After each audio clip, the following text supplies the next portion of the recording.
Дараагийн бичлэгтээ тавтай морил. За би өнөөдөр та бүхэндээ маргаашийн бүтэн сарны тухай бичлэгээ хуваалцъя гэж бодож байна. Бичлэгээ хуваалцахаас өмнө надад урмын үг хайрладаг, маш гоё комментүүд үлдээдэг хүмүүстээ, сэтгэлээ үлдээдэг хүмүүстээ маш их баярлалаа. Миний бичлэгийг хүлээж үздэг та бүхэндээ чин сэтгэлээсээ баярлал талархснаа бас илэрхийлмээр байна. За тэгээ бүгдээрээ бичлэгтээ оръё. За энэ удаагийн бүтэн сар болохоор ямар учиртай гэхээр хамгийн гол сэдв нь болохоор амьдрах зорилгоо олох гэж байна. Дээрээс нь 3 сарын 20 маань одоо дэлхийн ертөнцийн он цаг тооллоор бол шинэ он эхэлж байгаа гэсэн үг шүү гэд би нэг бичлэг дээр хэлжсэн тий. За тэрний бэлтгэл болох өдөр. За ямар бэлтгэл болох вэ гэхээр одоо сургуульд орсон бол бид нар тэрийгэ төгсөөд шинэ ингээд амьдралын гараа эхэлдэг шүү дээ. Яг тэрэн шиг одоо байгаа болохгүй одоо янз бүрийн одоо тий амьдралд үүссэн зүйлүүдээ ингээд төгсгөж дуусгаад дараагийн шинэ алхмаа эхлэх тийм цаг үе шүү гэж үзэж байгаа юм билээ. За тэгээд дээрэс нь тайвшрах тийм өөрийнхөө биеийг ингээд суллах, тайван амгалан байх цаг үе шүү гэсэн ийм 3 сэдвийн доор поинтлогдож яригдж байгаа юм байна. За тэгээд энэ удаагийн бүтэн сар маань дэлхийн хойд хагасаас ингээд харагдана гэж байгаа байхгүй юу. Тэгээд цаг нь болохоор өдрийн цагаар юм билээ. Японы цагаар бол 3 цаг 53 юм уу 54 минут гэж гарч ирж байгаа. За тэгээд ерөнхийдөө та бүхэн маань ч гэсэн мэдж байгаах бүтэн сарны энэ байрлал нь тий тухайн үеийн оддын байрлалаасаа хамаарат хүмүүсийн зам байдал одоо тий амьдралын өдөр тутмын амьдралын үйл явдалд янз бүрийн байдлаар энергиэрээ ингээд нөлөөлдөг байгаа штэ. Энэ удаагийн одоо бүтэн сар маань Кайки Гешоку гэж байгаа байхгүй японоор. За энэ нь болохоор сарны бүтэн эртэлттэй давхцаж байгаа учраас онцгой юм байна. Юугаараа онцгой юм гэхээр одоо энгийн байдгаас илүү сарны хүч нь маш их байна гэсэн үг. Ийм үед ямар зүйл одоо та бидний сэтгэл хөдлөлд дохой болж ирэх вэ гэдэг юм гэхээр ер нь бол мэдж байгаах та бүхэн маань бүтэн сарны энэ энергийг ашиглаад бид нар ямар зүйлүүдийг одоо хийдэг вэ гэхээр аливаа зүйлийг гүйцэлдүүлэх, хэрэгжүүлэх тий талархаж баярлах гэл ингээл маш олон энэ зүйлүүдийг ингэж бодож анзаарч энергийг нь ашиглаараа гэд ингээ ярьдаг тий. Тэгвэл энэ удаагийн бүтэн сар болохоро энэ бүгдэд мэдээж нөлөөлнө тий. Нөлөөлөхийн дээрээс дараагийн үе шат руу орох чиглэх энерги бас хүчтэй байгаа юм байна шүү гэдгийг хэлж байгаа юм байна. Аливаа ямар нэг зүйлд хандахад одоо танаас ямар нэгэн хийх хүсэл төрөхгүй байсан ч юм уу тий.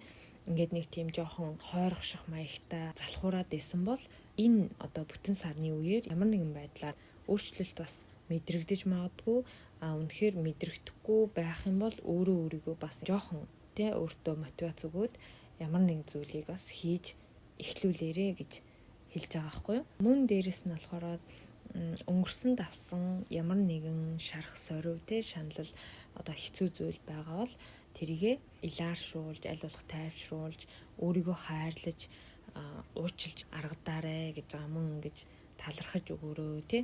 Дараагийн өөрчлөлтийг харах маш чухал цаг үе гэж бодоод өөрийнхөө тэр туулж ирсэн янз бүрийн зүйлүүдийг одоо эргээр бодохыг хичээгэрэй гэж байгаа. Яаж одоо эргээр бодох юм бэ гэд үнэхэр хэцүү байвал за би энэ бүгдээс одоо ингэж суралцсан байна шүү. Намайг ийм зүйлд одоо сургасан байна, тийм ээ. Намайг ингэж ухааруулсан байна. За энэ бүгдийг давж гарч чадсан би өөрөөрөө маш их бахархаж байна гэдэг ч юм уу те. Тэгээ бодоод үзэх юм бол бас арай гоё эерэг зөөлөн болж магадгүй шүү дээ, тийм ээ. Тэгээд энэ удаагийн энэ бүтэн сар маань түрүү хэлсэнтэй сарны бүтэн эртэлттэй ингэж давхцаж таарч байгаа учраас сэтгэл санаанд маш их нөлөөлнө гэж байгаа. Одоо маш тогтворгүй байх магадaltaй нэг одоо хитрхи их өндөр болоод хитрхи бага болоод ч юм уу ингээд сэтгэл санаа жоохон савлгаатай байх магадaltaй учраас өөрийгөө маш их сонсож өөртөө зөөлөн байж бусдад ч гэсэн бас зөөлөн байхыг хичээгээрэй гэж хэлж байгаа. Хитрхи их одоо сэтгэл хөдлөлтөө автаж болохгүй шүү гэсэн мессежийг өгч илээ. Тэгээд ойрд ер нь та бүхэн маань ямар хуу байна, өөрсдийнхөө сэтгэл санааг ингэж анзаарч үзвүү, ямар өөрчлөлт анзаарэгдэж байна. За тэрийгээ бас бодоод үзээрэй те. Тэгээд комментээр бас үлдээж өгөөрэй гэж хэлье. Би болохоор ойр жоохон ингэ нөгөө замын хөдөлгөөнд оролцохдоо маш их бухимдаад байна. За тэрийгээ бас жоохон өөртөөгөө ажиллая гэж ингэж бодоод сууж гэн. Тэгээд аль болох бас өөрийгөө нэг тийм бухимдалтай зүйлээс гаргахгүй бол тийм болохоор та бүхэнд ч гэсэн бас ямар нэгэн зүйлээс те бухимдал ингэж төрөөд байгаа бол тэрийгээ бас анзаарч аль болох өөртөө яаж хэрхэн тайвшрах аргаа бас бодож үзээрэй гэж хэлмээр байна. Би бас тэрийгээ бодоод ямар ч гэсэн нэг цагаа жоохон гэж уужуу тайван гардаг болъё гэсэн дүгнэлт хийгээд ингээд сууж байна.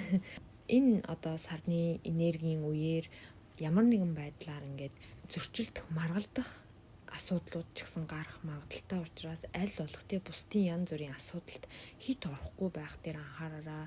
Тэгээд тийм зүйлүүдээс ер нь бол зайлсхийж байвал зүгээрээ гэж хэлмээр байна. Одоо хүний ямар нэгэн зүйлд хэтэрхий оролцохгүй те. Ер нь бол тайван, тийм тайвширсан аливаа зүйлээс өөрийгөө тийм чөлөөлсөн байдалтай өнгөрөөгөөд энерги гол нь тогтвортой байх нь хамгийн одоо зүйтэй зүйл байгаамаа.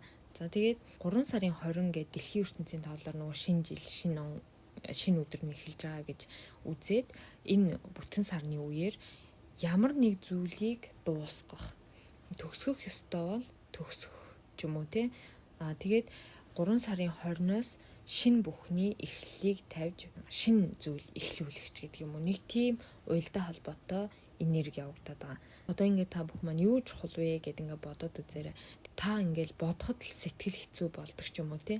Нэг тийм тавгүй зүйл танд ингээд байдаг бол тэрнээсээ өөрийгөө чөлөөлөөд өөрийгөө аль болох хөнгөн болгож бэлтгэх хэрэгтэй гэсэн үг. Мөн одоо ямар нэг юм шаардаж те бусдаас ингэж хариу буцааж нэхэлгүйгээр одоо хайр байдаг юм уу, тусламж байдаг юм уу, дэмжлэг байдаг юм уу, талархал байдаг юм уу, тэр бүх юмаа ингээд өгөөрэй гэж хэлмээр байна.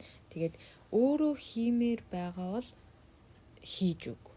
Өөрөө одоо яг яамаар байгаа гэдгээ маш сайн сонс. Хамгийн эхлээ хэлсэн те та яг яаж амьдрах зорилгоо бий болго гэдэг шиг та яг өөрөө яамаар байна гэдгээ хамгийн сайн бодож үзээд за тэгээд хит ямар нэгэн зүйлд те хэн нэгэнд хамаарахгүй байхыг бас бодоорой.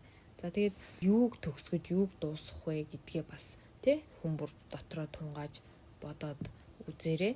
Хүн болгоны амьдрал өөр юм чинь хүн болгонд бас өөр асуудал, өөр хэцүү зүйлүүд байгаа шүү дээ. Тэгээд бидний яриад байдаг одоо дэлхийн ертөнцид ч гэсэн маш том энергийн өөрчлөлт явагдаж байгаа юм цаг үе юм байна л да одоо. Тэгэхээр тэр эргэлт өөрчлөлтийн энергийг ашиглаад өөртөө ч гэсэн те бид нар багахан өөрчлөлт оруулвал зүгээр юм болов уу гэж надад санагдсан. Одоо бидний мэдэхгүй маш том энергийн өөрчлөлт явагдаж байгаа. Тэр нь ч гэсэн бидний өдөр тутмын амьдрал, зан ааш, сэтгэл хөдлөл бүх зүйлд ингээд угаасаа нөлөөлж идэг гэж байгаа байхгүй юу? За ямар өөрчлөлт оруулах юм бэ гэд ингээд бодоод бас та бүхэн маань гайхчихж магадгүй. Тийм одоо том хэцүү өөрчлөлтүүдийг яриаггүй. Мэдээж том өөрчлөлт хийвэл бас болж гэн те. За дасгал хийдэггүй байсан бол дасгал хийдэг ч юм уу. За тамхиа болдог ч юм уу тийм муу зуршил байдаг бол тэр муу зуршлаа болоод сайн одоо дадал өөртөө шинээр бий болгодог ч юм уу тийм. Жишээлбэл юм штэ хамгийн энгийнээр ярих юм бол за та өнөөдрийг хүртэл ингээд ногоо иддэггүй тийм дандаа ингээд тийм биенд шимт хижээл өгдөггүй хоол хүнс хэрглэж ирсэн бол тэрийгээ ингээд дуусгаж болоод шин одоо хоолны орцтой болдог ч юм уу тийм. Эн чинь бас л нэг муу зуршлаа дуусгаад шин зүйл эхлүүлж байгаа л гэсэн үг байхгүй. Тэгэхээр энэ нь бас танд ингээд шинэ өөрчлөлтийг өгж байгаа энерги явагдана л гэсэн үг байхгүй. Мэдээж олон зүйлийг дуусгаа шинээр олон зүйл эхлүүлсэн ч болно. Тэр бүгдээ өөрсдөө бас ингээд бодоод бичээд те ийм зүйлийг дуусгаж ийм зүйлийг эхлүүлнэ ч гэдэг юм уу бас тэгээд үзүүлэх зүгээр юм шиг байна гэж бодсон би. Жижиг том гэдэг нь юусоо одоо чухал биш. Хамгийн гол нь хуучин одоо болохгүй байсан зүйлээ дуусгаад шинээр өөртөө хэрэгтэй зүйлийг эхлүүлэх гэдэг нь л маш чухал байгаа байхгүй юу? Дээрэс нь бас нэг юм мартах чинь ажил одоо ямар нэгэн зүйл бид нэр ингээл хийдэг штэ тий. Тэгтээ хит төгс юм хийх гээд ингээд тэрэндээ улаарад ингээд тэрэндээ зориод идэг. Ердөөсөө тех хэрэггүй шүү. Тухайн зүйлийг одоо хийж байгаа өөрөө сонирхож байгаа тэр үйл явцдаа хөгжилтөө одоо юу гэдгийг тэндээсээ кайф авч чадах нь л хамгийн чухал гэж байгаа. Тийм болохоор та бүхэн маань ямар нэгэн зүйлийг эхлүүлчлээ. За тэгээд эхлүүлчихэд нэг тийм төгс одоо үр дүнгийн хүсэл тэрийгээ ингээл зориул бүр хит хүчлээл хийгээд авах ямар ч шаардлагагүй тухайн зүйлээ хийж байгаа явцдаа ингээд явцыгаа маш гоё хөгжилтөө хүлээж аваарай гэж хэлж байгаа. Яа тэгэхээр энэ бүтэн сарны үеэр та өөртөө ямар энергийг илүү их хөрөмтлүүлэх вэ гэхээр сэтгэл санаагаа тогтвортой байлгах. Дээрэс нь хитрхи юмыг хүчлэхгүй байх. Хит их хичээх зэрэгээ ер нь бол болох хэрэгтэй гэж байгаа. Ямар одоо өөртөө тийм энергийг хамгийн их байлгах ёстой вэ гэхээр тийм тайвширсан бүх юмыг ингээд өөрөөсөө гаргаад холдуулаад ингээс бүх юм ингээд өөрөөсөө сулцсан юм шиг нэг тийм гоё бие махбод сэтгэл санаагаа бүгдийг нь ингээд суллаад нэг тийм янз бүрийн одоо амьдралд байгаа зүйлүүдээсээ ингээд завсарлага автсан юм шиг мэдрэмж байдаг. Сэтгэлийн амар амгалан тайвширлыг мэдэрсэн тийм нэг цаг үе болгож өнгөрөөгөөрэй гэж байгаа байхгүй юу. Ер нь яг ингээд бодоод үзэх хит их хүчлэхгүй өөртөө хатуу дүрм журам одоо хит бас төгс зүйлийг хүсэхгүй тэгтээ хийх ёстой зүйлээ хийгээд дуусгах ёстой зүйлээ дуусгаад эхлүүлэх ёстой зүйлээ эхлүүлээд тэгээд өөрийнхөө бас яг яаж амьдрмаар байгааг бодоод өөртөө ч гэсэн зөөлөн хандаад бусдад ч гэсэн зөөлөн хандаад өнгөрөөгөөрэй гэсэн нэг тийм мессеж яваад байгаа юм болов уу гэж би бас бодож байна. Та бүхэн маань тэгээд ямар үед хамгийн их одоо тайван амгалан тийм амарсан тайвширсан мэдрэмжийг авдгийн тэрийгээ бас бодож үзээд төсөөлөөд ингээд тэр тайван амгалан мэдрэмжийг ч авч болно. Цаг зав нь байдаг бол өөрийнхөө тэр дуртай зүйлийг хийгээд өөртөө тэр тайван амгалан одоо тийм тайвширсан мэдрэмжийг бас өгч болно.